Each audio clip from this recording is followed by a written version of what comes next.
अस्सलाम वालेकुम नाज़रीन, माज़रत कि आपको इंतज़ार करना पड़ा, इंतज़ार की ज़हमत उठाना पड़ी, मगर यूँ है कि कई चीज़ें जो हैं जब हम उठाते हैं, मिसाल के तौर पे इंतज़ार की ज़हमत, और जो लोग एक्सरसाइज करते हैं वो वज़न उठाते हैं, तो उससे जो है इंसान के मसल्स बन जाते हैं। अब मुझे नहीं मालूम कि इंतज़ार की ज़हमत उठाने से कोई फ़ायदा होता है या क्या होता है, मगर बाहर सूरत हकीकत हाल ये है कि आपको इंतज़ार की ज़हमत उठाना पड़ी, जिसके लिए मैं आपसे तहे दिल से माफ़ी का ख्वास्तगार हूँ।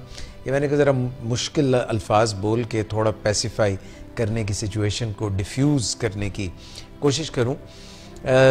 आज के प्रोग्राम में हमेशा की तरह हम आपकी मुलाकात जो आज के प्रोग्राम के शुरका हैं उनसे भी कराएंगे और फ़ोन कॉल्स जो हैं वो भी लेंगे।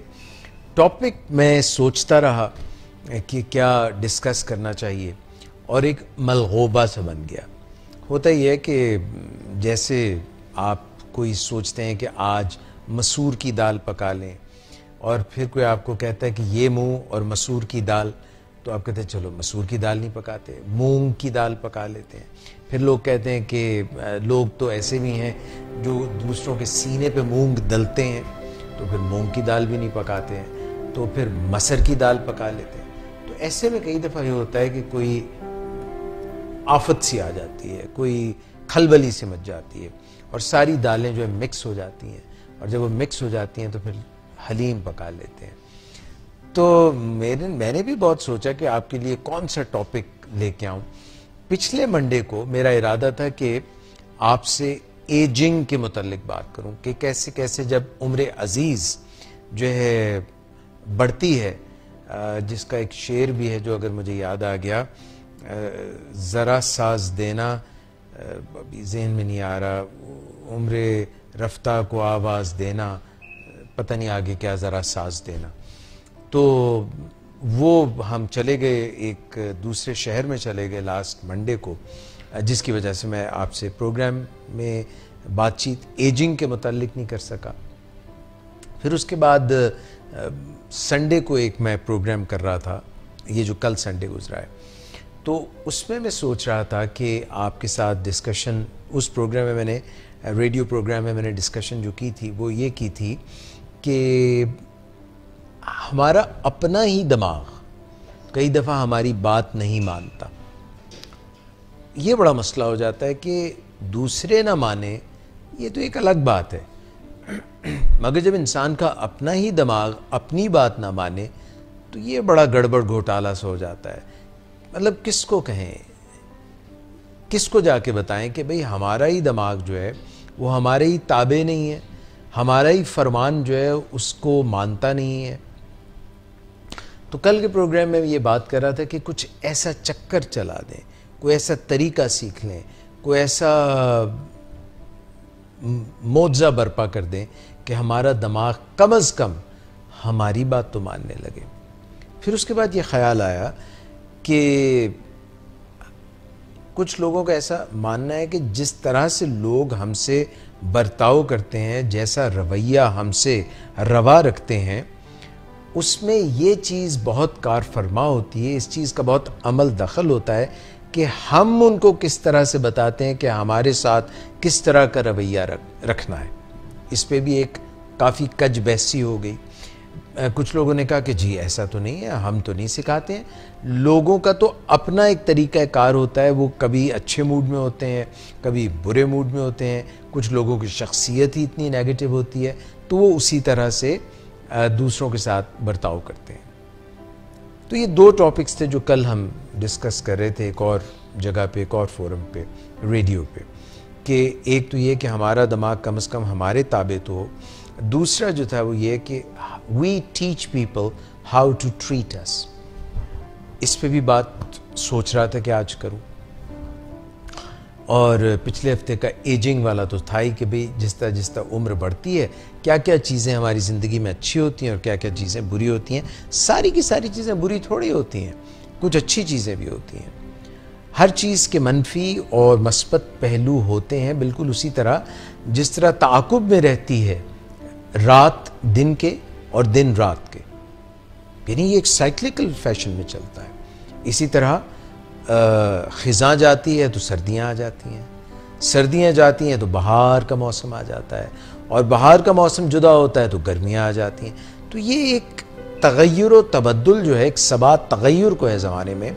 Only constant thing in life is change, rest keeps on, everything keeps on changing, it doesn't remain the same. और यही शायद जो वैरायटी जो है वही स्पाइस ऑफ लाइफ है। अगर आपको मीठा पसंद है और रोज़ाना आप एक ही तरह का एक ही पकवान डे इन डे आउट खाते रहें, चाहे वो आपको कितना भी पसंद हो, आप उससे आपका जी ऊब जाएगा, आप उससे तंग पड़ जाएंगे। तो ये ख्याल आ रहा था कि ये बात करें। फिर मेरा ध्यान चला गया बीच में कि हम किस तरह से ज़िंदगी में अपने आप को तसल्ली तशफ़ी देने के लिए और अपने ज़हन को सही रखने के लिए, मवाफ़िक रखने के लिए कुछ चीज़ें, कुछ हक़ाइक़ हमारा अनकॉन्शियस माइंड, हमारा लाशऊर हमारे शऊर से जब वो मिलता है, जो बातचीत करता है, तो उसमें कुछ चीज़ों को तब्दील कर देता है कि हमें दुख ना पहुँचे, हर्ट ना हो, तकलीफ़ ना हो। इसको साइकोलॉजी की ज़ुबान में, नफ्सियात की ज़ुबान में एक साहब गुज़रे हैं जिनकी लंबी सी दाढ़ी थी, उनका नाम था बाबा जी, बाबा सिगमंड फ्रॉइड। तो उन्होंने इस पे बहुत बातचीत की, हत्ता कि उनकी जो बेटी थी वो भी इससे इतनी मुतासिर हुई कि उन्होंने कहा अगर अब्बा जी ऐसी बातें करते हैं तो हम भी ज़रा ऐसी बातें करें। तो इस तमाम जो तरीक़े हैं जिनमें इंसान का जहन एक ये जो साइकोलॉजी है, इसमें एक चीज़ होती है इड। इड का मतलब होता है कि इम्पल्सिविटी मतलब जो बच्चा छोटा होता है उसका जो दिल करता है, रोने को दिल करता है, कोई चीज़ चाहिए तो वो रो लेता है, अगर कोई उसको बात अच्छी लगती है तो वो हंस लेता है, अगर वो कोई चीज़ उसको चाहिए, दूध चाहिए तो वो पुकारता है, पुकार नहीं सकता तो रो के मनवा लेता है। यानी उसका दिल जो है जिस चीज़ पे चाहता है वो वही करता है, उसकी कोई रुकावट नहीं, कोई वो उसके ऊपर लपेटता नहीं है, किसी चीज़ को वो पर्दों में नहीं डालता, बल्कि जो भी उसके मन में आता है वो सच्ची मुच्ची वही कुछ कह देता है। That is it. मगर इसके कई नुकसानात भी हैं। अब कहीं सोशल गैदरिंग है, कोई ऐसी जगह है जहाँ पे कोई चीज़ नामुनासिब है और किसी का कोई चीज़ पे दिल कर रहा है और वो करता ही चला जाए, तो वो सोशली अनएक्सेप्टेबल हो सकती है। हो सकता है कि वो तरीक़ा कार जो है सोशली करने वाला ना हो, ऐसी कोई चीज़ हो जिसमें कोई पहलू ऐसा हो जो सबके सामने करने वाला ना हो। तो जो लोग अपनी इड को, अपनी इम्पल्सिविटी को, अपने रुझान को, उसको वक्त के साथ साथ संभालते नहीं हैं, संभलते नहीं हैं, वो कई दफ़ा सोशली बड़े मसले में पड़ जाते हैं। और एक चीज़ होती है सुपर ईगो। जब हमारे माँ बाप हमें बताते हैं कि बेटा ये कर लो, बेटा जी ऐसे नहीं करते, तो हमारी ये चीज़ डेवलप होती है कि अपने रुझानात को हम दबा सकते हैं। मगर कई लोगों में इतना क्रिटिसिज्म होता है, इतनी तनकीद होती है कि उनकी सुपर ईगो उनके न्यूरोटिक बिहेवियर की तरफ चली जाती है। अब ये बातें ज़रा सी मुश्किल शुरू हो गई हैं। एक मिनट, अभी आपका तारुफ नहीं हुआ मिस, जब तक तारुफ ना हो बोलना नहीं। जिप तो नहीं, अभी नहीं कराया, अभी तो बीच में नहीं बोलते। ये भी इड जो है इसको कंट्रोल करें। अब आप बड़ी हो गई, अभी ईगो की तरफ भी जाता हूँ। तो जो हमारे जो सुपर ईगो, ये अभी देखिए, आपको मैंने बताया ये इस तरह होता है, कुछ लोगों में ये मसला हो जाता है। तो वो जो है जब तक अच्छा, सुपर ईगो हमें ये बताती है, जैसे मैंने इनको बताया कि अभी आपने किस चीज़ का ख्याल रखना है, किस चीज़ का ख्याल नहीं रखना। अगर तनकीद हद से बढ़ जाए तो ये मसाइल कुछ ज़्यादा हो जाते हैं। इनका जो दरमियान का हिस्सा, अच्छा इड, सुपर ईगो, ये भी हमारे सब कॉन्शियस माइंड, लाशऊर जो है और तहतुश शऊर का हिस्सा होती हैं। मगर जो इन चीज़ का एक ब्रिज है, इड और सुपर ईगो का जो ब्रिज है वो ईगो होती है। ईगो हमें ये बताती है कि एप्रोप्रिएट क्या है, मुनासिब क्या है, बर वक्त क्या करना चाहिए। तो ये जो एक इनका मिलाप है, इस पे बहुत काम किया सिगमंड फ्रॉइड साहब ने और उनकी बेटी ने, और उससे जो उन्होंने एक चीज़ सामने लेके आए उसको कहते हैं डिफेंस मैकेनिज्म्स। अब डिफेंस से दो ही बातें ज़्यादातर लोगों के जहन में पाकिस्तानियों के आती हैं। एक तो डिफेंस के भाई कोई आबादी का नाम है जहाँ पे लोग रहते हैं, DHA है, डिफेंस हाउसिंग अथॉरिटी है। कुछ लोगों के जहन में ये आता है कि शायद अफवाज पाकिस्तान का जिक्र हो रहा है, डिफेंस का जिक्र हो रहा है, मगर डिफेंस जो है हमारा जहन भी अपने आप को बचाता है हर्ट होने से, तकलीफ होने से, और इस तरह से उसने कई मैकेनिज़म्स ईजाद कर लिए हुए हैं। एक मैकेनिज़्म होता है जिसमें बिल्कुल बच्चों वाली बात है, वो कहते हैं कोई वाक़या हो गया, वो कहता है मैं न मानूं, हुआ ही नहीं, डिनायल, बिल्कुल ही का हुआ ही नहीं। इस तरह से कई और मैकेनिज़म्स भी हैं, यानी कि कोई 10-15 मैकेनिज़म्स हैं जिससे हम, ये हमारे नॉर्मल साइकी का हिस्सा है। तो दिल किया कि चलो इस पे बात करें, फिर ख्याल आया कि इसको भी किसी दौर के लिए उठा रखते हैं। इसको कहते हैं एम्बिवलेंस, साइकोलॉजी की ज़ुबान में कहते हैं एम्बिवलेंस, यानी आप निशानदही नहीं कर पाते, दो मुख्तलिफ अच्छी चीज़ों में फंस जाते हैं। एक तो है ना बुरी चीज़ है और एक अच्छी चीज़, तो इसमें तो आसानी हो जाती है कि जो बुरी चीज़ है उससे आप बच जाएं, अच्छी चीज़ को अपना लें। एक है कि दोनों ही बुरी हैं, यानी कि जिसको कहते हैं between the devil and the deep blue sea, दोनों ही चॉइसेस इतनी बुरी हैं तो बंदा जाए तो कहाँ जाए। कई दफ़ा सारी चॉइसेस इतनी अच्छी होती हैं, कई लोग शादी करना चाहते हैं, इधर भी रिश्ता अच्छा, उधर भी रिश्ता अच्छा, कमाल हो गई भाई। कुछ लोगों को रिश्ते ही नहीं आ रहे। रिश्तों से मुझे याद आया और ये चॉइसेस से मुझे याद आया कि कुछ लोग जो हैं उनको इतनी कॉन्स्टिपेशन होती है कि मतलब कुछ भी नहीं हो रहा, ख्याल आ रहा है मगर हो कुछ भी नहीं रहा। कुछ लोगों को ऐसे लूज मोशन होते हैं कि सब कुछ ही कुछ संभल ही नहीं रहा। तो ये बिल्कुल एक्सट्रीम्स जो हैं वो प्रॉब्लमेटिक हो जाती हैं। मैंने आपको एक मिसाल दी था कि आपको याद रहे, समझ आ जाए। तो फिर मैंने सोचा यार सब चीज़ें छोड़ो, ऐसी गपशप ही आज प्रोग्राम में कर लेते हैं, क्या इतनी लंबी चौड़ी बातें करनी है, आज हलीम ही पका लेते हैं। ये कुछ समझ नहीं आ रहा कि क्या करें क्या ना करें। बीच में मुझे प्रोग्राम से ज़रा पहले एक जज्बा है जो औद कराया है, मुझ में शायद कोई और उतर आया है, लब खोलूं तो चश्मे फूटें, जान जाए न सभी दिल है कि बगावत पे उतर आया है। ये मेरे अपने अशार हैं, एक ज़माने में मैं कहा एड को कंट्रोल कर। अच्छा, तो वो क्या हुआ कि जो पहले मैं सोच रहा था वो ये था कि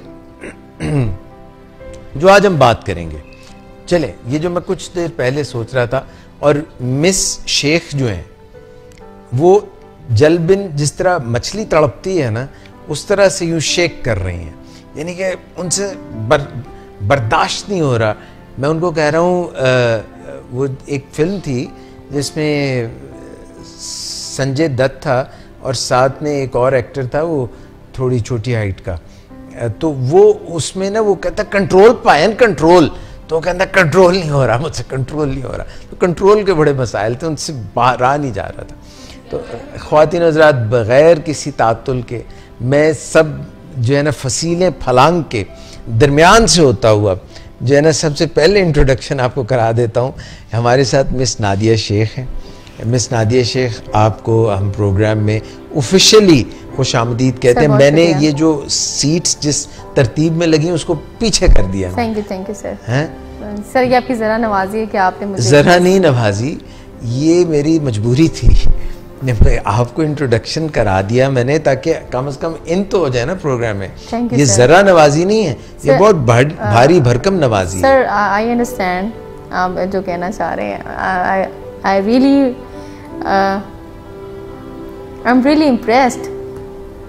कहा दे तुम इंट्रोडक्शन कराता मैं पहले हैं? नहीं, एक्चुअली मैंने सेंटेंस कोई और बोलना था, लेकिन फिर वो इड वाली बात आ जाती है बीच में, तो इसलिए मैंने। अच्छा, आप थी बचपन में भी ऐसी थी? सर मैं अभी भी बच्ची हूँ, मतलब छोटी हूँ ना। देखिए अभी आप जो है थोड़ी सी फुल साइज की बच्ची हैं, पहले आप छोटे साइज की बच्ची हैं। थोड़ा सा बेसब्री का मुजाहरा मैं कभी कभी करती हूँ, लेकिन ये कोई मुश्किल नहीं है। क्या कहना चाह रही थी, कौन सी बात थी जो आपका दिल मचल रहा था कहने, कह दे। वो अब ज़हन से निकल गई है, आपने मुझे इतना टोका है, मेरे दिमाग से बाहर निकल गई है। सर वो मैं बड़ी अहम बात करना चाहिए थी, और मैं इसलिए कहना चाहिए थी क्योंकि मुझे पता था कि मेरे दिमाग से बाहर निकल जाए। लिखना करो, थे रखा करो, तो वो फिर स्किप हो जाती है ना। कागज लिखना आता है आपको? यस सर, याद है आपको हम लास्ट प्रोग्राम कर रहे थे तो मुझे एक बात याद आई थी, मैं डॉक्टर साहब से कहना चाहिए थी, लेकिन ही वाज टॉकिंग कंटिन्यूअसली, तो मुझे स्पेस नहीं मिला। कोई बड़ी बात नहीं, इंसान भूल जाता है, तो मेरे ज़हन से बात निकल जाती है। इंसान का मतलब ये लफ्ज निकला है निस्यान से, निस्यान। निस्यान का मतलब होता है भूल जाना, इंसान भूल जाता है। आपको मुबारक हो, आप एक इंसान हैं। थैंक यू सर, मैं मुझे रियलाइज हुआ है आज अभी। तो आइंदा आपने एक पेपर पेन, ये अच्छा तरीका है। हाँ, लिख लिया कर। अगर पेपर ना भी हो तो कोई मसला नहीं, हथेली है ना, उस पे लिख लिया कर। इतनी अच्छी बात ज़हन में थी, बहुत कोई बात नहीं, डिस्कशन में बड़ा आपके ज़हन में सारी अच्छी हैं, खासतौर पे जो आप भूल चुकी हैं वो बहुत अच्छी बात है, मगर वो इंशाल्लाह आ जाएंगे। अभी अगर मैं चाहें तो दरमियान से मैं आपके लेफ्ट और राइट आजू बाजू में जो लोग बैठे हैं उनका इंट्रोडक्शन करा दूं। बीच में अगर आप रोकेंगी तो नहीं, अगर आपको ज्यादा वो तरद्दुद करना पड़ रहा है तो मैं करवा दूं। आप कराइए प्लीज। जी नाज़रीन, मैं हूँ नादिया शेख, मेरे साथ हैं एजाज कुरैशी साहब जो कि बहुत अच्छे एक मोटिवेशनल स्पीकर भी बहुत अच्छे हैं, और प्रोग्राम तो होस्ट करना इनके बाद ख़त्म है। और इसके अलावा मेरे साथ यहाँ पे मौजूद है मेरे मोस्ट राइट साकिब सुल्तान साहब जो कि बहुत अच्छा गाते हैं माशाल्लाह, बहुत ही अच्छी आवाज़ है इनकी। थोड़ी देर में ये अपने सुर बिखेरेंगे फ़िज़ाओं में और आपके कानों को भी सुरों से मुअत्तर करेंगे।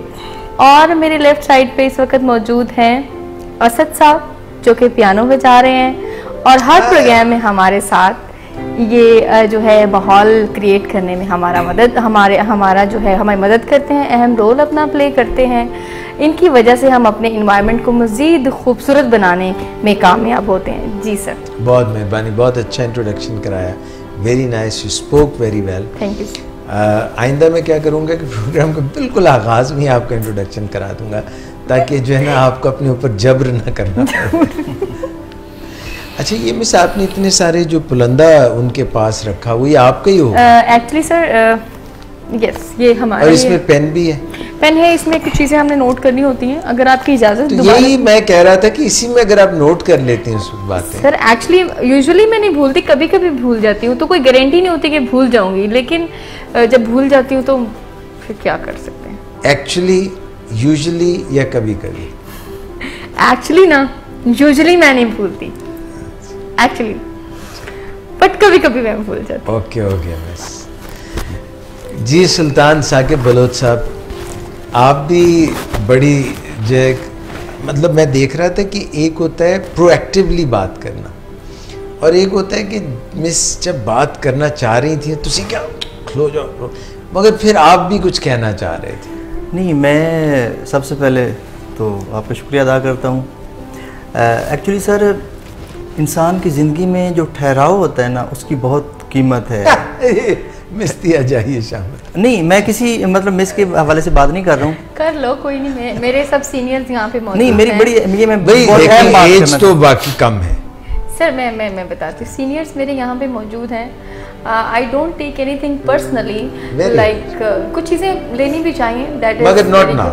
But no now, so he is my senior, you are my most senior. अब ये देखिए, आपने अपने जो हेड बैंड है, ये क्या इसको बोलेंगे, clip, yes, hair clip, yes, और लिपस्टिक को क्या मैच किया है। हम में से कोई तीनों में से इस तरह नहीं मैच कर सकता। सर ये देखे ना, ये रिकग्निशन आपने इसको देखा है और उसको महसूस किया है, और ये मुझे सर ये तो टैलेंट है बेसिकली, ये एक चीज़ को देखना, नोटिस करना। एक होर में तनु बुझारत और मुश्किल पान लगा। जी जी सर। अब जब सुल्तान भाई बात करेंगे ना, जब तक ये मुकम्मल ना करके खुद ना रुक जाएं, आपने काटना टोकना नहीं। सर मैं सॉरी, मैं अभी थोड़ा सा मेरी बात को जैसे आपने कह दिया कि मैंने इनके वाले से कोई बात नहीं की, माशाल्लाह बड़ी अच्छी गुफ्तगू कर रही थी ये।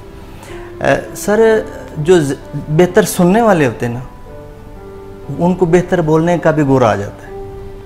जो अच्छा सुनते हैं वो अच्छा बोल सकते हैं, क्योंकि वो गुफ्तगू सुन रहे होते हैं, उनको पता होता है कि वो सुन रहे होते हैं तो उनको पता होता है कि मैंने जवाब में क्या बोलना है, और वो लफ्ज़ों का चुनाव भी कर रहे होते हैं, तो इसलिए वो बेहतर बोलते हैं। ठहराव ज़िंदगी में बहुत अहम है।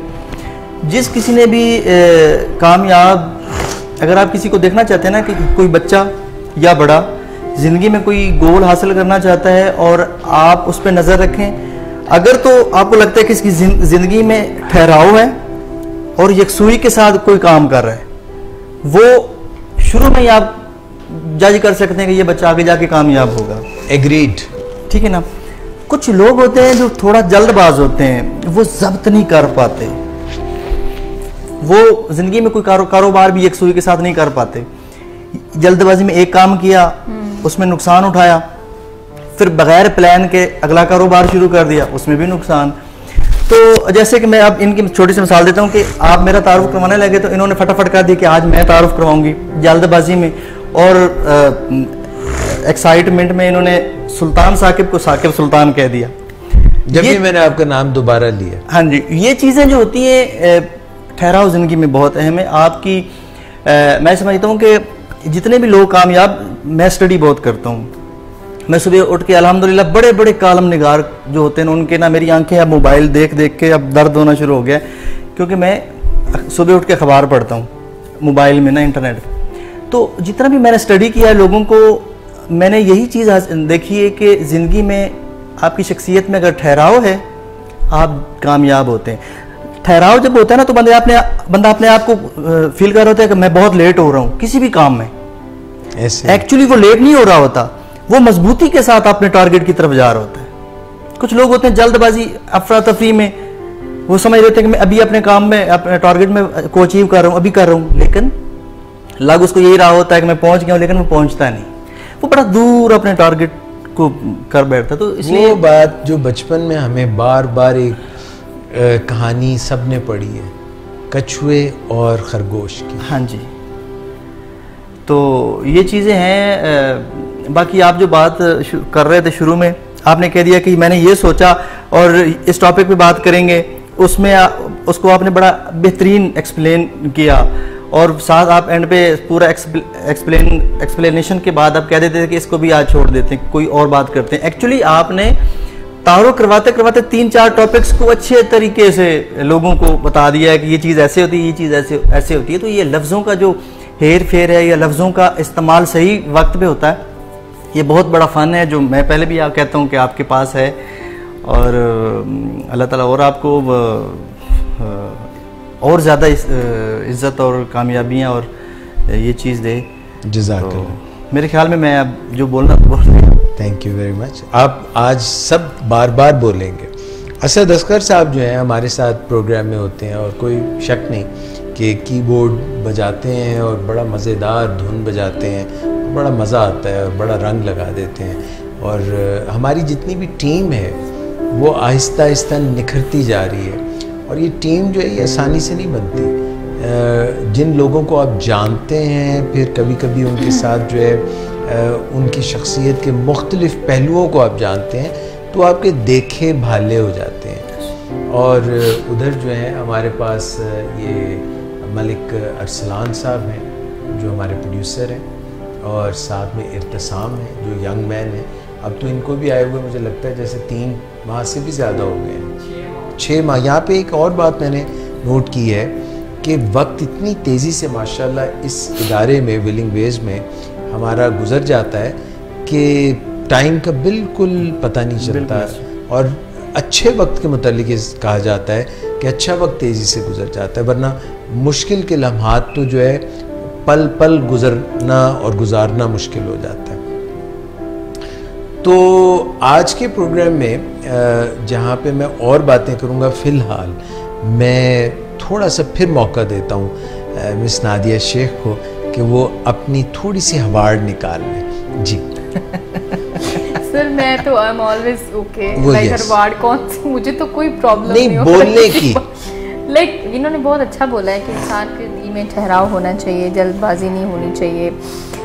बिल्कुल अपने जो, जैसे इन्होंने, मैं इनकी बात ही नकल करूँगी, लाइक जिस तरह से इन्होंने कहा कि हमें जो भी स्टेप लेना चाहिए सोच समझ के, ज़िंदगी में हम जो भी करना चाहते हैं, what ever the goal is, हमारी आपकी ऐनक बहुत ज़बरदस्त है। सर आप मुझे टोक रहे हैं। यानी मैं ये याद, क्योंकि बीच पे नज़र आप पे पड़ रही है ना, आप जब बात कर रहे होते हैं किसी से भी, तो ये बड़ा ज़रूरी होता है कि आप उनकी आंखों में भी देखें, पर आंखों में ऐसे ना देखें कि जिस तरह सांप देख रहा होता है, वो पलका एंजी नहीं करता सर।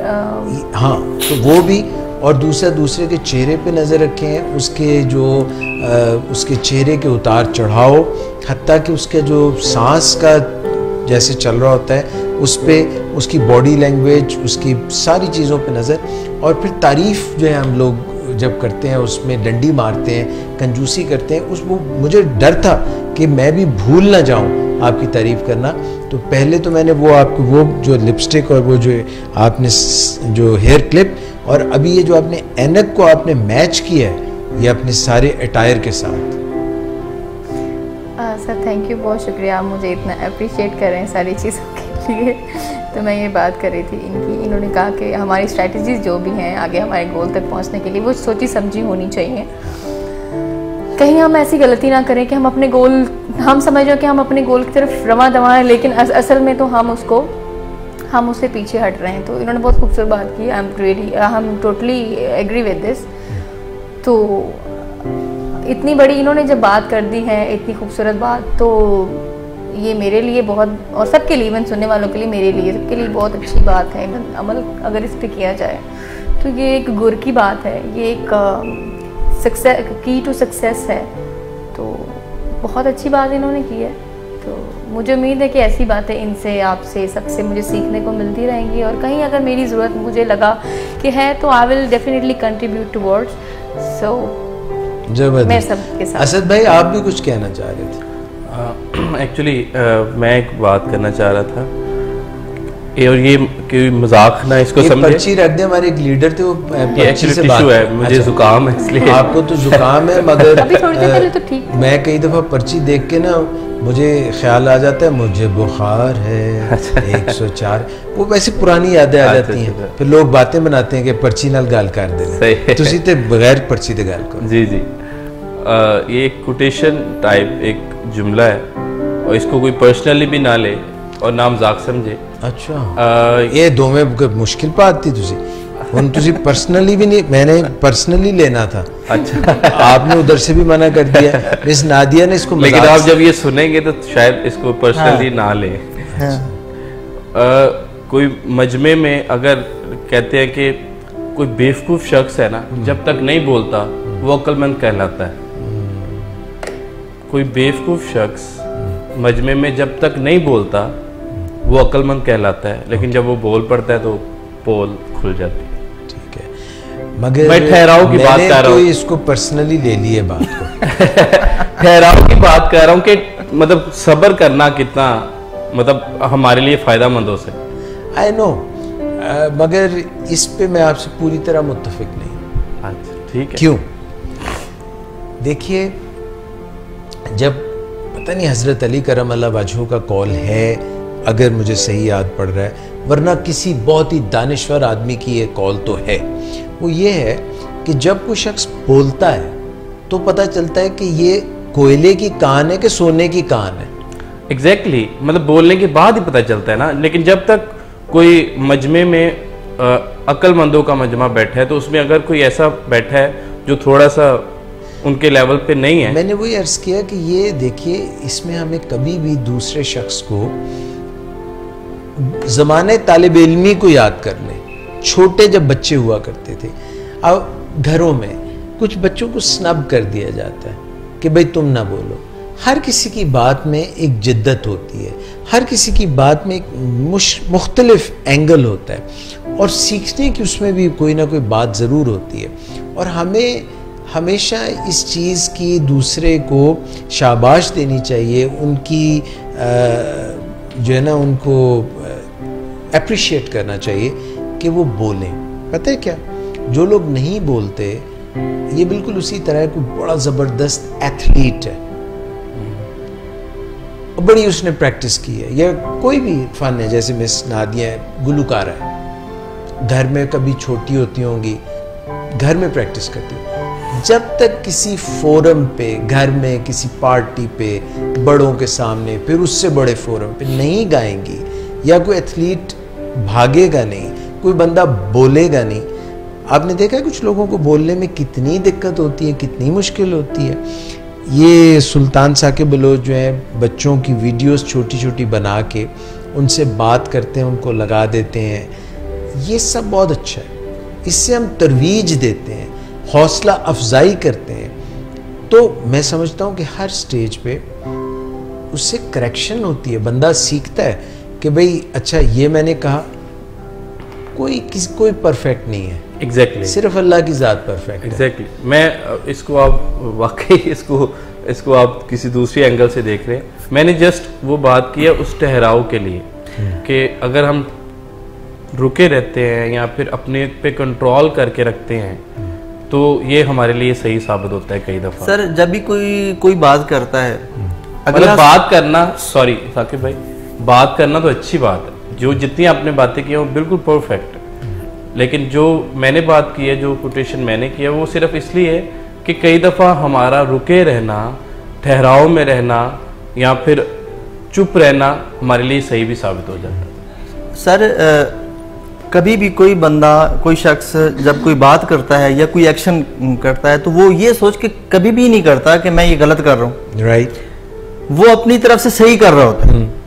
अब आगे वाले बंदों को वो पता नहीं किस एंगल से देखते हैं, उनको सही लगता है या गलत लगता है, मगर बात करने वाला हमेशा, चाहे वो कोई बेवकूफ़ है या कोई अपने आप को अक्लेकुल समझने वाला, ये जो भी है, जब वो अपने मुंह से कोई अल्फाज निकालता है तो वो सही ही करने की कोशिश होती है उसकी।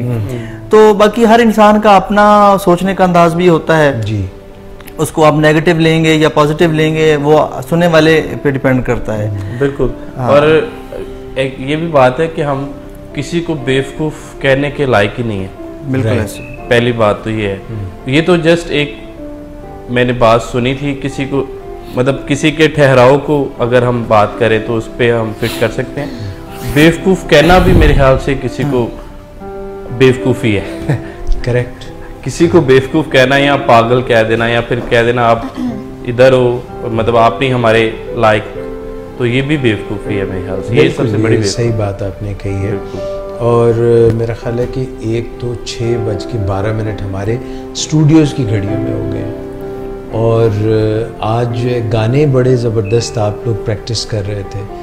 मिस नादिया जो हैं वो भी कोई गाना, और वो गाना भी ऐसा है जो कि वन ऑफ माई फेवरेट्स है, जिसकी ये प्रैक्टिस कर रही थी। और बातों की बात कर रही थी, कहती थी कि अभी जो है ना दिल नहीं भरा, मज़ीद बातें करें। तो मैंने कहा फिर टाइम ख़त्म हो जाएगा, 7 बज जाएंगे तो मैं तो करता ही रहूँगा बातें।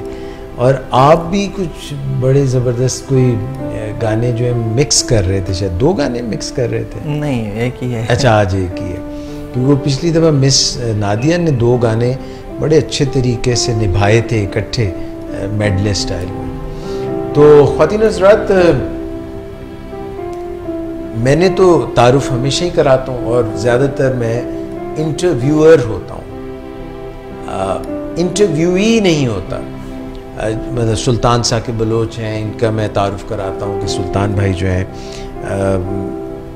बनना तो क्रिकेटर चाहते थे, मगर फिर ये गुलूकारी की दुनिया में आ गए। और गुलूकारी भी पूरी तरह इन्होंने नहीं ओढ़ी, बल्कि जो है सोशल वर्क, उसमें ज़्यादा इनका दिल लगता है। और गो के इनका ताल्लुक़ जो है एक गाँव की बैकग्राउंड है, मगर शहर में आके आबाद हो गए, तो ये इनकी तबीयत में, शख्सियत में एक तनव्वो है, एक यानी दोहरापन नज़र आता है कि इधर भी देख रहे हैं ज़िंदगी को और उधर भी देख रहे हैं। और मिस जो हैं हमारी नादिया शेख, इन्होंने मार्केटिंग में अपनी तालीम हासिल की, एक बहुत मशहूर इलेक्ट्रॉनिक गुड्स जो हैं, इलेक्ट्रॉनिक आइटम्स जो हैं, वो बेचने वाली फ़र्म में काम भी किया, और फिर दिल के हाथों मजबूर हो गए, दिल के हाथों इन्होंने हथियार डाल दिए। और गुलूकारी जो है उस पे जो बचपन से अपने वालिद को ये गाने सुनाती थी और करते करते फिर जो है गुलकारी इनकी रगो पै में सरायत कर गई और इनका अंग अंग गाने लगा। ज्यादा हो गया काफी ज्यादा। अच्छा, काफी ज्यादा। मिस नादिया ना अब ज्यादा ही ठहराव में आ गई है बातचीत। अच्छा, मतलब इनको गाने का थोड़ा सा शौक हो गया, कभी कभी गा लेती हैं, ये इनका तारुफ हो गया। उधर जो है हमारे असद असगर साहब, ये कॉयर्स के लिए बड़ा ज़बरदस्त म्यूज़िक प्ले करते हैं, ख़ुद भी बड़ा अच्छा गा लेते हैं और एक ऐसा स्कूल भी है जिससे वाबस्ता है और वहाँ पे बच्चों की मौसीकी की तालीम इन्हीं के ज़िम्मे है। बड़ा एक अच्छा मशहूर चेन ऑफ स्कूल्स है, वहाँ पे होते हैं और हमारे साथ विलिंग वेस के साथ भी वाबस्ता है। तो ये इनका तारुफ था। मैंने बड़े तारुफ कराए मगर मेरा तारुफ कोई नहीं कराता, तो मैंने सोचा आज फिर मैं ही अपना तारुफ करा देता हूँ। अक्सर लोगों से मैं कहता हूँ मेरा तारुफ कराओ तो कहते हैं ये खुद तारुफ बाहर का है, ये खुद अपनी या अपना तारुफ आप हैं, ये किसी तारुफ के मोहताज ही नहीं। तो मेरा मतलब है यार कि तारुफ करा ही दिया जाए। तो नाजरीन, मैं आपको अपना तारुफ खुद बताता हूँ, वो लोग जो अभी मुझसे मुतारिफ नहीं है। मैं एक सनद याफ्ता MBBS डॉक्टर हूँ और बहुत पुरानी बात है, मिस नादिया उस वक्त पता नहीं पैदा भी हुई थी या नहीं, तब मैंने MBBS किया था और अल्लामा इकबाल मेडिकल कॉलेज से मैंने MBBS किया था। उसके बाद पंजाब यूनिवर्सिटी से मैंने कम्युनिकेशन स्टडीज़ में मास्टर्स किया और वहाँ पे as a faculty, visiting faculty वहाँ पे पढ़ाता भी रहा कम्युनिकेशन स्टडीज़ का मज़मून। और मेरी जो विलिंग वेस के साथ वाबस्तगी है, हमारे यहाँ पे विलिंग वेस में 3 इदारे हैं, वैसे तो इससे भी ज़्यादा हैं मगर फ़िलहाल वो उनका मैं जिक्र नहीं करूँगा, जो पेशेंट से जिनका लिंक है। डॉक्टर सदाकत अली की सदारत में जो है वो 3 इदारे काम कर रहे हैं, जिनमें से एक डायबिटिक्स इंस्टीट्यूट पाकिस्तान है जहाँ पे ज़ियाबीतस के मरीज़ों का इलाज होता है और जाहिर है ये सेहत के लिए है, लोगों की जनरल सेहत के लिए। हमारे पास यहाँ पे बड़े ज़बरदस्त नामी गरामी वेल क्वालिफाइड कंसल्टेंट्स मौजूद हैं जो कि डायबिटीज़ के मरीज़ों के इलाज करते हैं, सेहत मैनेज करते हैं उनकी। और हम लाहौर में ये हमारा हॉस्पिटल है और आउटडोर फैसिलिटी है, तो इससे भी मेरी वाबस्तगी है। इसके अलावा हमारा विलिंग वेज जो इदारा रिहैबिलिटेशन सेंटर है जहाँ पे ड्रग एडिक्शन और अल्कोहलिज्म का इलाज होता है, वहाँ पे इंडोर और आउटडोर बेसिस पे इस इलाज में मैं भी हिस्सा लेता हूँ और डॉक्टर सदाकत अली की ज़ेर सरपरस्ती ये इलाज होता है। वहाँ पे जहाँ पे ड्रग एडिक्शन होती है, अल्कोहलिज्म होता है, वहाँ पे चीज़ें कुछ साथ भी चल रही होती हैं। मिसाल के तौर पे अक्सर इनके पस मंज़र में कोई ज़हनी आर्जा भी होता है, जैसे मूड मिजाज का मसला हो सकता है, जैसे सोचों का मसला हो जाता है। जैसे मूड मिजाज का मसला हो तो इसमें जो लो मूड रहता है, हर वक्त लो, इसको डिप्रेशन कहते हैं। डिप्रेशन जो है वो किसी वाक़े की वजह से भी हो सकता है। तो अगर ये बैरूनी किसी वाक़े की वजह से, कोई बहुत ही प्यारा फौत हो गया, कोई प्यारा जो है गुम गया, कोई जॉब चली गई, कोई भी नुकसान बड़ा हो गया, तो ये एक्सोजनस डिप्रेशन है, यानी कोई बाहर वाक़या हुआ जिसकी वजह से डिप्रेशन हुआ। कभी एंडोजनस डिप्रेशन होता है, यानी कि हमारे अंदर ही जो रतूबतें खारिज होती हैं, जिनको न्यूरोट्रांसमीटर्स कहते हैं। आज के प्रोग्राम में न्यूरोट्रांसमीटर्स पे भी मैं थोड़ी सी बात करूँगा, ज़्यादा नहीं, कि न्यूरोट्रांसमीटर्स होते क्या हैं और इनका किस तरह से हमारी साइकी, हमारी सोच, हमारे जहन, हमारी नफ्सियात पर इसका कैसे असर होता है। कई दफ़ा मूड मिजाज के ये मसाइल होते हैं कि कहीं तो लो और कहीं यूं ऊपर, यानी कि जैसे नॉर्थ पोल और साउथ पोल हैं। दुनिया जो है इसका एक पोल जो है नॉर्थ में है, जो ऊपर टॉप पे एक साउथ है। तो पोल्स अपार्ट, यानी कि डिप्रेशन कहीं चल रहा है, लो मूड चल रहा है, कहीं पशमुर्दगी छाई हुई है, कहीं पे जो है वो ऐसा लग रहा है जिस तरह सब चीज़ें मासियत है, यासियत है, और कहीं बहुत ही एलिवेटेड मूड। कुछ लोगों में सिर्फ डिप्रेशन होता है, कुछ लोगों में दोनों होते हैं, कभी डिप्रेशन कभी हाई मूड।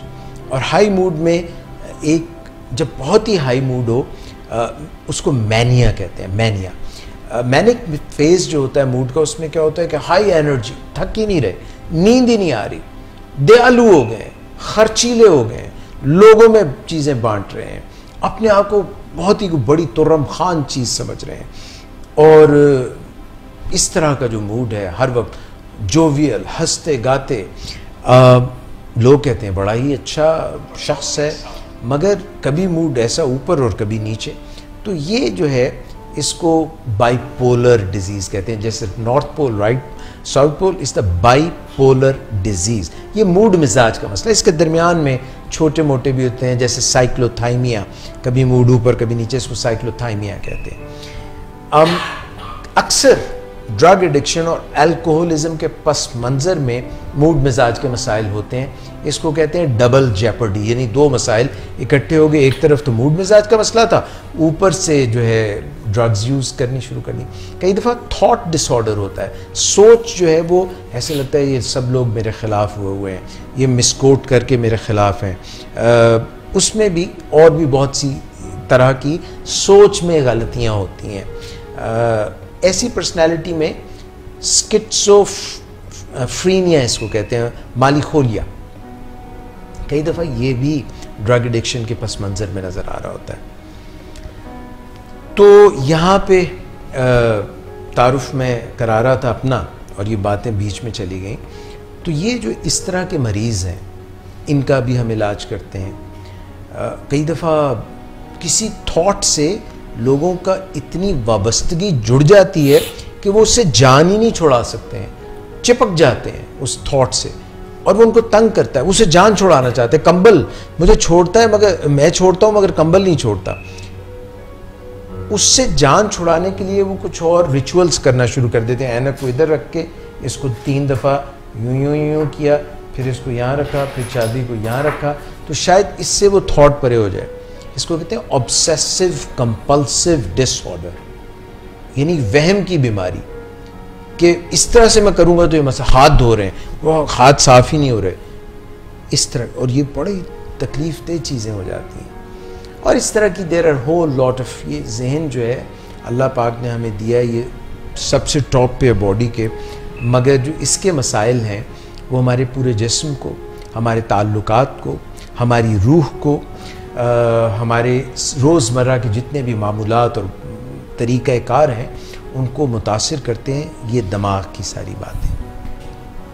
तो यहाँ पे हम जो है एडिक्शंस का इलाज करते हैं। वो फूड एडिक्शन हो सकती है। फूड एडिक्शन जो है वो जब हम ज़रूरत से ज़्यादा फूड और अपनी जो मामूलात हैं ज़िंदगी के, सोना, जागना, उसके ऊपर कॉम्प्रोमाइज़ करते हैं, एक्सरसाइज नहीं करते, काउच पोटैटो बन जाते हैं। ताल्लुकात में लोगों के साथ या तो हम लड़ते झगड़ते हैं या बिल्कुल ही दूर हो जाते हैं, इंट्रोवर्ट हो जाते हैं या एक्सट्रोवर्ट हो जाते हैं। यानी कि जो तवाज़ुन है वो बड़ा ज़रूरी है। तो ये जो सारा मामला है, यानी कि फूड से रिलेटेड और लाइफस्टाइल से रिलेटेड, इसको अगर हम लेके चलें तो इसमें जो मैं अपना रोल प्ले करता हूँ मरीज़ों के साथ, that is to control diabetes, obesity and food management, mood management, ये सब देयर इंटेग्रल, ये इकट्ठे हैं। और फिर इसके साथ एडिक्शन में जो ड्रग्स की एडिक्शन है, चाहे वो प्रिस्क्रिप्शन ड्रग्स हों, डॉक्टर्स लिख के देते हैं ड्रग्स प्रिस्क्रिप्शन, और कई दफ़ा जो है मरीज़ उनको देर तक इस्तेमाल करते रहते हैं। हत्ता कि अल्कोहल जो है वो भी, इथेनॉल, ये भी एक ड्रग है, मगर जब वो अपनी मर्ज़ी से लोग उसकी क्वांटिटी बढ़ा देते हैं, अक्सर देर तक इस्तेमाल करते हैं, उनको आदत पड़ जाती है और फिर वो गाना गाते हैं, मुझे तो तेरी लत लग गई, ज़माना कहे लत ये गलत लग गई। तो वो लत जब लग जाती है तो इन 2 टांगों के अलावा तीसरी लत की ज़रूरत तो नहीं है, तो फिर वो मसला हो जाता है। So what we do here, and I am part of willing ways, we take care of food addiction, drug addiction and prescription drugs, then illicit drugs. Illicit drugs वो होती हैं जो डॉक्टर्स तो नहीं लिख के देते, मगर इसके अलावा जैसे कि चर्स, जैसे कि भंग, जैसे कि मैरिजुआना, जैसे कि कोकेन, क्योंकि ड्रग्स की भी इकसाम होती हैं।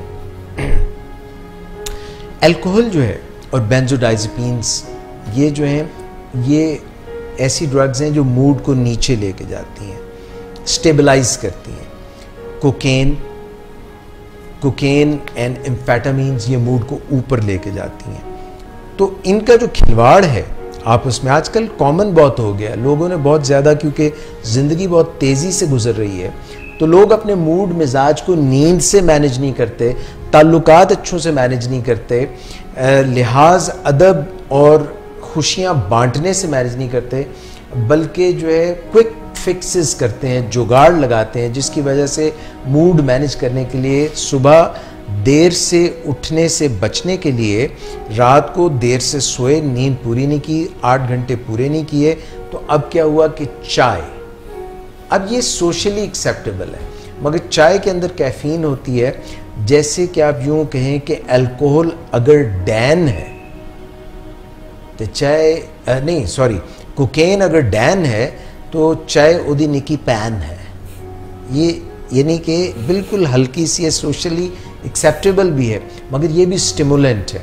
जब आप कोई भी शख्स चाय के बाद कॉफ़ी पीनी शुरू कर देता है और कॉफ़ी के 1 कप पिया मॉर्निंग में, ओके, आँख खुल गई। हालांकि नींद अगर अच्छी लेके उठें तो हमारे अंदर ये सिस्टम मौजूद है। जो मैं आपसे कह रहा था ना कि नींद हो या मौसम हो या दिन और रात हो, अल्लाह पाक ने हमारे अंदर ये सारे सिस्टम बिल्ट इन रखे हुए हैं। इनको कहते हैं रिदम। कोई भी चीज़ रिदम है, ये जैसे बजा रहे हैं अभी ये म्यूज़िक, तो रिदम है, एक रिदम से आउट होंगे मज़ा नहीं आएगा। मौसीकी है, गाना है, गायकी है, रिदम में अच्छी लगती है। तो हमारे अंदर भी रिदम है। मॉर्निंग में हमारे कुछ हार्मोन्स ऊपर आने लग जाते हैं और हम बेदार होने लग जाते हैं। अगर हमने रात भर की नींद पूरी की, अगर रात भर की नींद पूरी की है तो लिवर डिटॉक्सिफाई हो गया। लिवर ने जो फासिद मादे थे उनको रफ़ा हाजत के ज़रिए उनको जिस्म से निकाल दिया। इसी तरह जो गुर्दे हैं उन्होंने एक ख़ास तरीके से खून को साफ़ किया। दिमाग का फाइलिंग सिस्टम हो गया। 8 घंटे की नींद ये जब नहीं किया तो अभी नींद जो है ना वो पूरी खुमार चढ़ा हुआ है और दिमाग अभी क्लियर आउट नहीं हुआ, क्योंकि उसमें कुछ ऐसी चीज़ें होती हैं जो कि बाई प्रोडक्ट्स होती हैं। ओवरनाइट जो हम सारा रात जब हम पूरी नींद नहीं करते तो बाई प्रोडक्ट्स जंग की तरह भी पूरी तरह अलग नहीं हुई होती। हमारे सेल्स के अंदर जो है बहुत सारी चीज़ें तोड़ फोड़ हो रही होती है। एनाबोलिज्म हो रहा होता है, कैटाबोलिज्म हो रहा होता है, ये हमारे मेटाबॉलिज्म का हिस्सा है। तो पूरी नींद की चाय पी, उससे हम बेदार हुए, मगर उससे हमारे जो, मैं चाय जैसी आम चीज़ की बात कर रहा हूँ जो कि बहुत ही कॉमन है, कॉफ़ी, कैफ़ीन, जब हम इसको ज़्यादा लेते हैं तो हमारी बॉडी में टॉलरेंस आ जाती है। यानी जितनी 1 कप से बात बनती थी अब 2 कप से बात बनेगी, फिर 3 कप से बात बनेगी, और फिर जो है हम यके बाद दीगरे इसको ज़्यादा लेने लग जाते हैं। यही कुछ मामला जो है ड्रग्स के साथ भी होता है। रात को नींद नहीं आ रही, डॉक्टर साहब ने ड्रग दे दी कि नींद की गोलियां दे दी, नर्स ने उठाया, बंदा सो रहा था, उसको उठा के बेदार किया और उसको कहा कि भाई ये नींद की गोली खा के सोना। तो ये फिर वो बात नहीं बनती, फिर नींद 1 गोली से नहीं आती, फिर 2 गोलियां चाहिए होती हैं। सो बेहतर ये है कि अपने फूड के ऊपर हम गहरी नज़र रखें। We are what we eat. हमारा फूड और मूड का बहुत ही गहरा कनेक्शन है।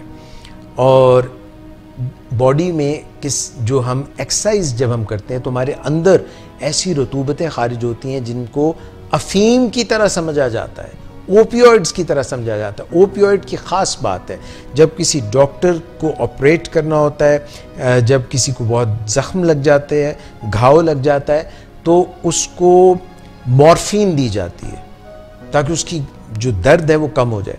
मगर ये अगर कोई रेगुलरली यूज़ करना शुरू कर दे ओपियम, तो मसले हो जाते हैं। मगर जब आप एक्सरसाइज करते हैं, वॉक करते हैं, तुम्हारे अंदर नेचुरल ओपियोइड्स खारिज होते हैं जिनको एंडोर्फिन्स और एनकैफ्लिन्स कहते हैं, और हमारी दर्द की और जो स्ट्रेस है उसको ये कम करते हैं।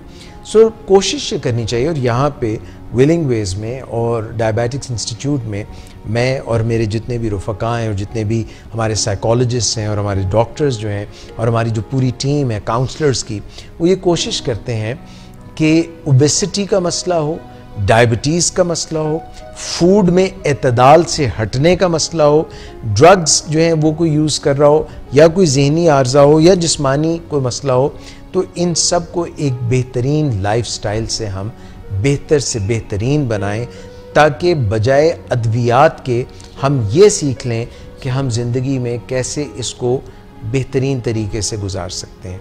हमारा एक म्यूज़िक डिपार्टमेंट है जैसा कि आप जानते हैं, और यहाँ पे हल्के हल्के सुर बिखरते रहते हैं, आवाज़ आती रहती है, हम काम भी करते रहते हैं, और हमारा स्ट्रेस जो है वो कम होता जाता है। अगर स्ट्रेस ज़िंदगी में बिल्कुल ना हो तो ये भी अच्छा नहीं है।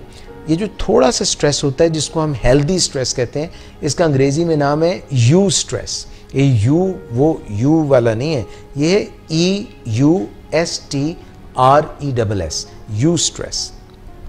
एक होता है जो इंसान को बिल्कुल बोझ तले गंगस कर देता है, ये नाम लफ्ज़ आपने पता नहीं सुना है या नहीं, वो डिस्ट्रेस होता है। तो ये जब मौसीकी हम सुनते हैं हल्की हल्की, तो इससे भी हमारे स्ट्रेस लेवल्स नीचे जाते हैं। तो ये मैंने कहा छोटा सा मुख्तसर सा मैं अपना तारुफ करा। सर आप बहुत काबिल इंसान है। अस्तग़फिरुल्लाह जी, मिस खामोश थी ना, तो मैंने कहा कि मिस ने तो अब तारुफ इधर भी करा दिया उधर भी करा दिया। मुझे बड़ा दुख सा हुआ कि मेरा इन्होंने तारुफ। आप मल्टी टैलेंटेड हैं सर, आप किसी तारुफ के मोहताज तो मैं पहले है क्या से आपकी पर्सनालिटी, नहीं, आपकी बातें, मैं तारीफ आपकी ये कर रहा हूँ कि आप मल्टी टैलेंटेड। मेहरबानी। अल्लाह ताला अक्ल हिदायत दे, एक पासे लग जावा। अच्छा, तो एक तो हम ये कर सकते हैं कि कॉल्स ले सकते हैं। यस। मगर साथ में मुझे ये ख्याल आ रहा था कि हम अकड़ बकड़ बम्बे बो कर लें। मिस नींदर आ रही है? नहीं सर, मैं जब कम ये बोलती जमाई राजा को क्यों बुलाया आपने? सर, जब मैं कम बोलती हूँ तो मुझे जमाइयाँ ठीक है।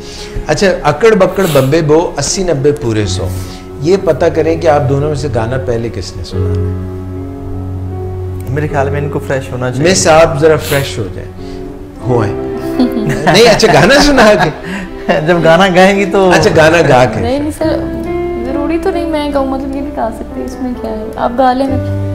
लखनऊ में लाइव ही गाएंगे। एक दफा मिस क्या हुआ कि मुझे लखनऊ जाने का इत्तेफाक हुआ है। ये ले आप गाएं। आज आप गाएं जी पहले। मिस कहती हैं कि मुझे तो दूसरा माइक भी चाहिए ना। मिस को 2 माइक्स दें, एक से नहीं।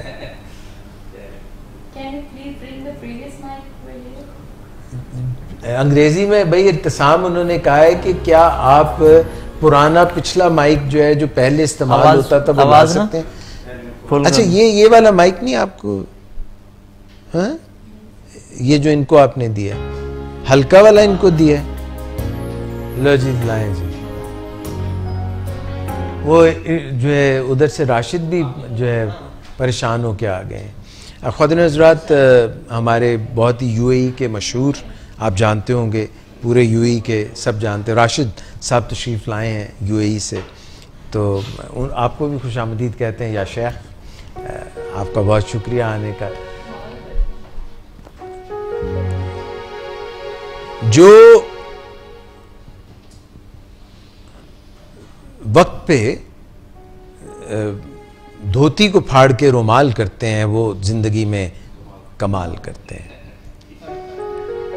जी बस अब अच्छा सुल्तान साहब की बारी है। सुल्तान साहब आपकी बारी।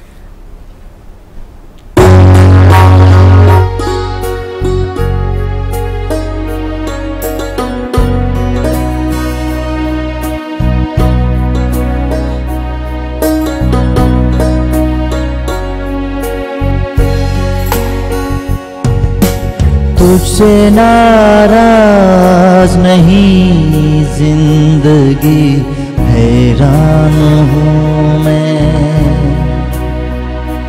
हैरान हूँ मैं।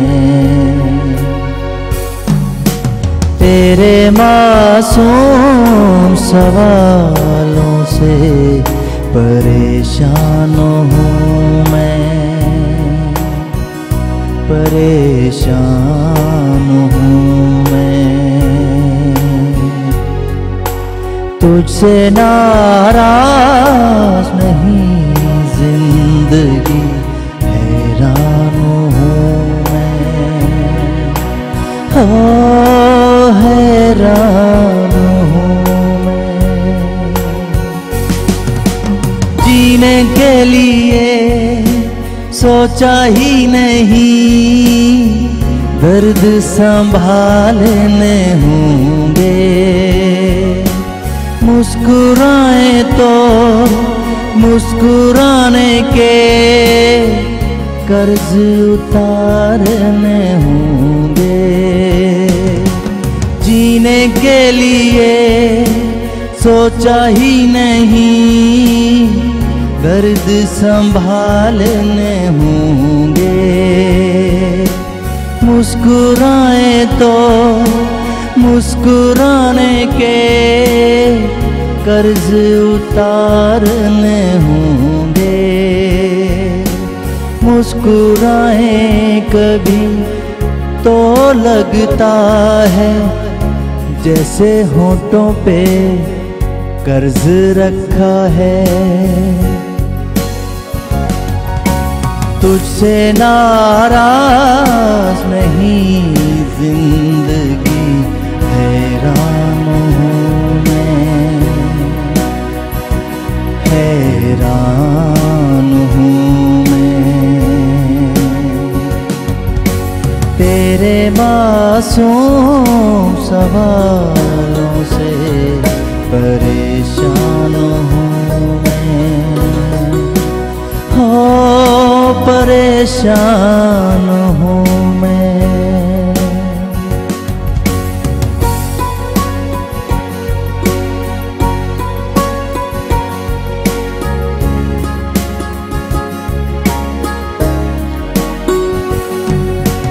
आज अगर भरे आई हैं, आंखें बरस जाएंगी।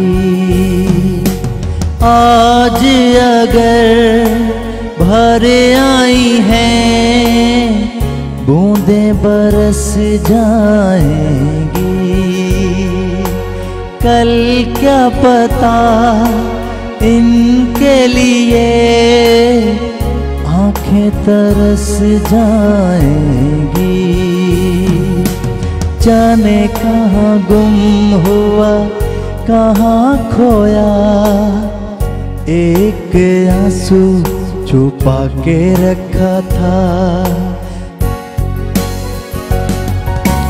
तुझसे नाराज नहीं जिंदगी, हैरान हूँ मैं,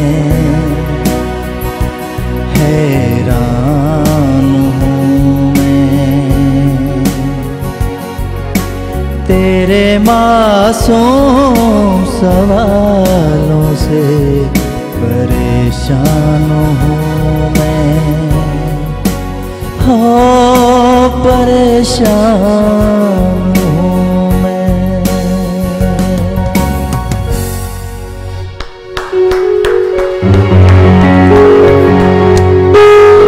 ये तो आपने परेशानी बल्कि दूर कर दी। Thank you madam. कुछ गाने ऐसे होते हैं सदाबहार, और ये भी उन्हीं में वेरी से। Beautiful song. फिल्म भी ज़बरदस्त थी, फिल्म मासूम का ये गाना है, और उसमें अदाकारी जो थी, दो बड़े मशहूर अदाकार हैं, क्या नाम है उनका, काज़मी और साथ में ज़हन से मेरे नाम निकल गया, बट इट वाज ब्यूटीफुल।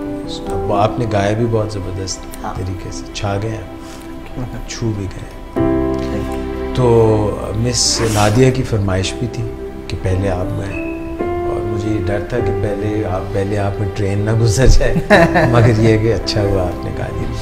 अच्छा ख्वातीन हज़रात, अब जो है वक्त हो रहा है कि हम जो है एक क्विज़ करें, और क्विज़ ये है कि मैं आपसे कुछ सवालात आज पूछूंगा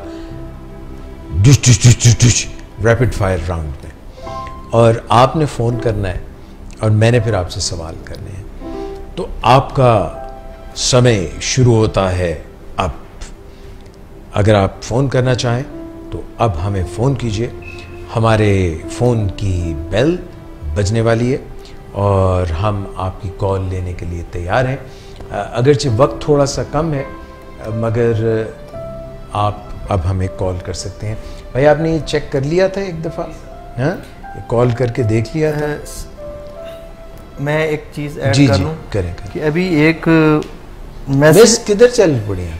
सर मैं अभी एक मैसेज आया हुआ है कि प्रोग्राम रुक गया है, शायद कोई टेक्निकल प्रॉब्लम है। अच्छा, तो उसको देखिए ज़रा। जो प्रोड्यूसर साहब तो देख रहे हैं मगर अच्छा, तो जो है मेरा ख्याल है इस वक्त शायद किसी वजह से कॉल्स भी नहीं आ रही हैं।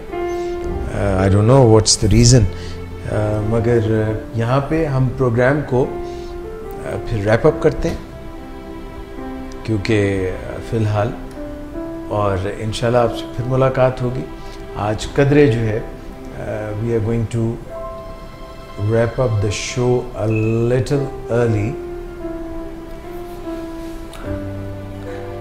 मुझे समझ भी नहीं आ रही कि इसकी कॉल्स कुछ ऐसा लग भी रहा है कि एक मिनट की चाय ब्रेक ले लें, उसके बाद चलिए एक छोटी सी ब्रेक लेते हैं ख्वातीन हज़रात और फिर पलट के आते हैं। बेचैनी, इसका हमें तदारक करना है जी। और दूसरी बात यह है कि हमें सेरोटोनिन को अप रखना है ताकि खुशी भी ऊपर के दर्जे पे रहे, और जोश को भी पूरा रखना है ताकि ज़िंदगी का एहसास बाकी रहे। और शराब चूँकि इन तीनों किस्म के लोगों की ज़रूरत को पूरा करती है, या अगर एक ही बंदे में ये तीनों मामले हों तो इसको भी वो पूरा करती है। तो जो भी इसके चक्कर में फंसता है फिर इसका गर्विदा होकर रह जाता है और फिर कोई बात वो सुनने के लिए तैयार नहीं होता।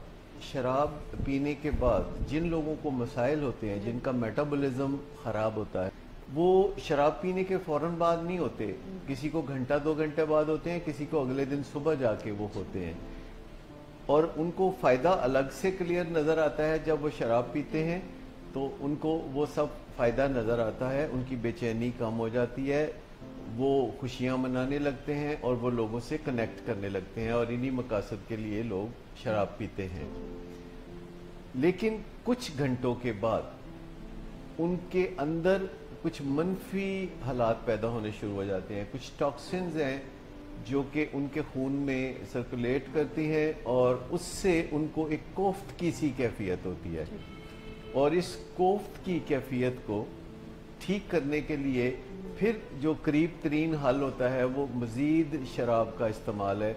बेचैनी, इसका हमें तदारक करना है जी।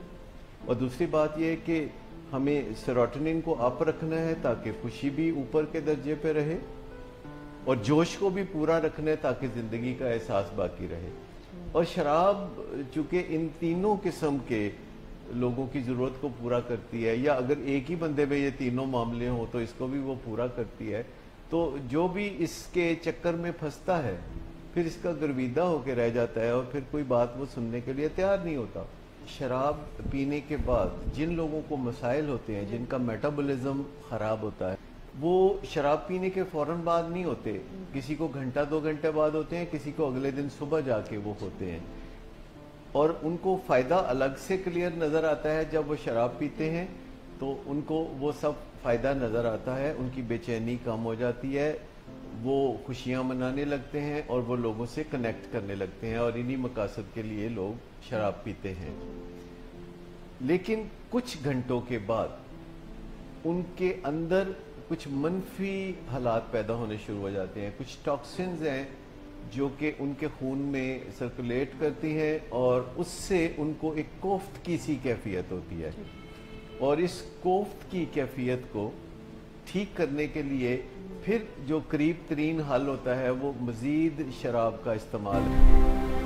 ख्वातीन हज़रात, वेलकम बैक। ज़िंदगी में कुछ चीज़ें हमारे कंट्रोल में होती हैं, कुछ हमारे कंट्रोल में नहीं होती। ग्रेस के साथ, खूबसूरती के साथ, एक अदब, एहतराम, मोहब्बत के साथ उन चीज़ों को एक्सेप्ट कर लेना जो हमारे इख्तियार में नहीं होती, ये असल जो है किसी भी शख्स का,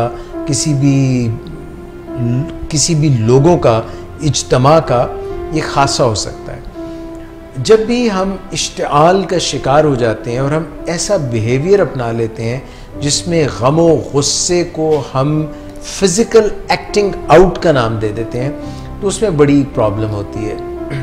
हो सकता है कि आपका रीज़न बहुत अच्छा हो, मगर जो आपका तरीक़ा कार है वो उससे भी अच्छा होना चाहिए। इश्तिआल में आप जलाओ, घेराओ, मार पिटाई, गाली गोली, ये चीज़ें कहीं भी किसी भी मुआशरे में मुनासिब नहीं समझी जाती हैं। जितने भी मुआशरे जो हैं वो अपने ऊपर ज़ब्त कर लेते हैं, वो अपने जो है जानते हैं कि जो कुछ किया जा रहा है वो सही नहीं है, मगर उसको बयान करने का एक तरीका है, उसको एक सही फोरम पे उसको केस को फाइट आउट करने का तरीका है।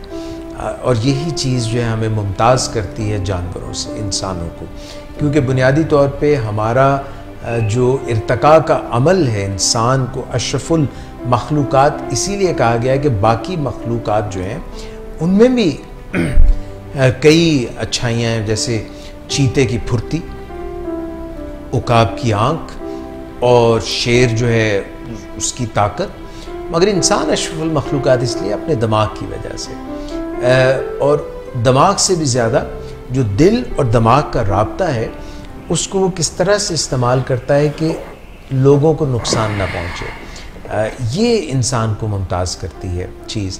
और ये जो है बचपन से नहीं आती है, इसको प्रैक्टिस करनी पड़ती है, इसकी तरबियत करनी पड़ती है, ट्रेनिंग करनी पड़ती है, और फिर इसको राइज करके हम ये नहीं कह सकते कि खुद रो झाड़ी की तरह ये खुद ही अपना ख्याल रखे, नहीं।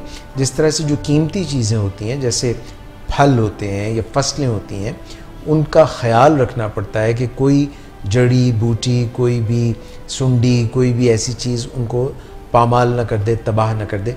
तो इंसानों को भी अपना ये तरीक़ाकार इस्तेमाल करना चाहिए कि अपनी वजह से किसी का नुकसान ना हो, और अपने जज्बात पर वो हमेशा काबू पा के रखें, और दूसरों का ख़ास तौर पे इज़्ज़त एहतराम हम करेंगे तो जो कुछ बोएंगे वही वापस पलट के आएगा।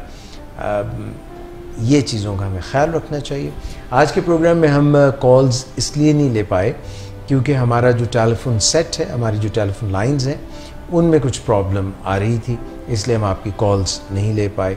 मुझे उम्मीद है कि इसमें भी कोई अल्लाह ताला की यकीनन कोई आफ़ियत होगी, कोई मसलहत होगी, क्योंकि हमेशा अपनी, अगर आप ज़िंदगी में एक काम करना चाहें, एक जो कि आपको कामयाबी से हमकिनार करेगा, तो ये है कि अपनी सोच को पॉजिटिव रखें, बावजूद इसके कि the whole world is going against you, everybody is going out of the roof, they blowing their horn, मगर आप हमेशा कोशिश करें कि आप अपने आप को मुस्बत और पॉजिटिव रखें, इसका सबसे ज़्यादा फ़ायदा आपको होगा।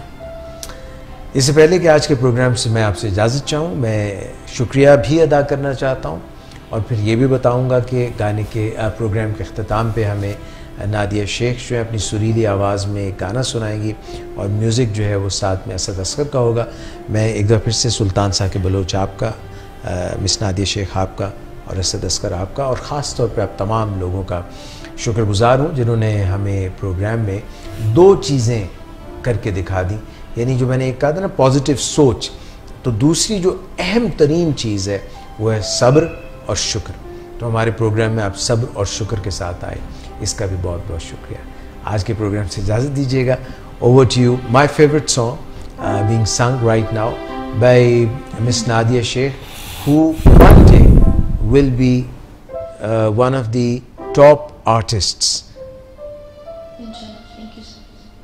in this world.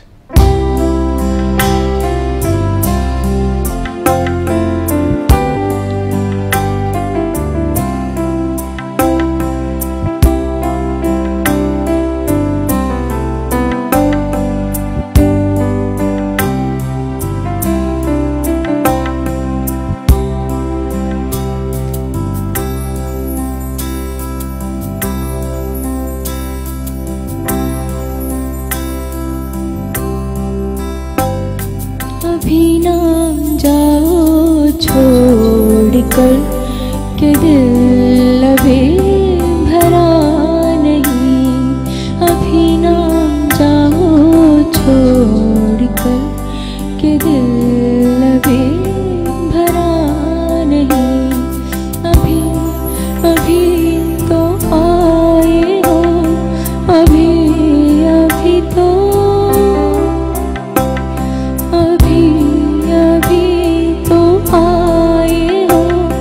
बहार बन के छाए हो, हवा जरा महक तो ले, नजर जरा बहक तो ले, ये शाम ढल तो ले जरा,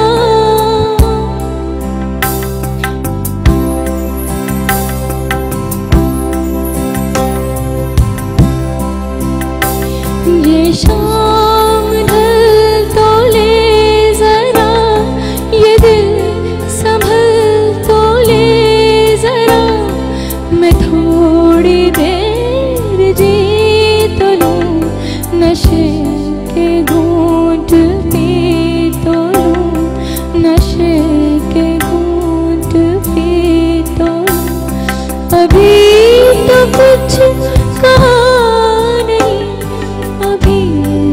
कुछ सुना नहीं, बुरा ना मानो बात का, ये प्यार है गिला नहीं, अभी ना जाओ छोड़कर के दिल में भरा नहीं, अभी अभी तो आए हो, अभी अभी तो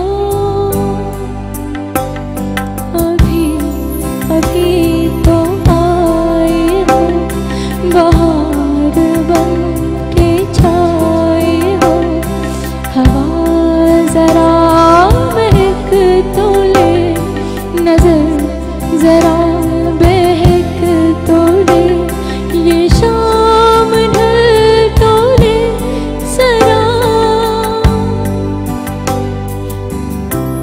ये शाम ढल तो ले जरा, ये दिल संभल तो ले जरा, मैं थोड़ी देर जी तो लूं, नशे के घूंट पी तो लूं, नशे के घूंट पी तो लूं, अभी तो कुछ कहा